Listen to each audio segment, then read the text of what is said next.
ఆంధ్రప్రదేశ్, తెలంగాణలో తేలికపాటి వర్షాలు కొనసాగుతాయని వాతావరణ శాఖ తెలిపింది. ద్రోణి కారణంగా మరికొద్ది రోజులు ఈ రకమైన పరిస్థితులు ఉంటాయని వెల్లడించింది. మంగళవారం ఉత్తరాంధ్ర జిల్లాలో చెదురు ముదురుగా ఉరుములు, పిడుగులతో కూడిన తేలికపాటి వర్షాలు కురిసే అవకాశం ఉందని హెచ్చరించింది.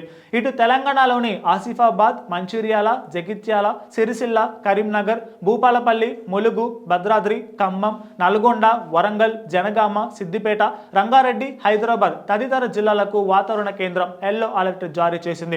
రాగల 2 రోజుల పాటు ఉష్ణోగ్రతలు తక్కువగా నమోదవుతాయని వెల్లడించింది. మధ్య ఛత్తీస్గఢ్ నుండి అంతర్గత మహారాష్ట్ర వరకు కొనసాగిన ద్రోణి బలహీనపడింది. ఈ రోజు తెలంగాణలో పొడి వాతావరణం ఉంటుందని హైదరాబాద్ వాతావరణ కేంద్రం పేర్కొంది.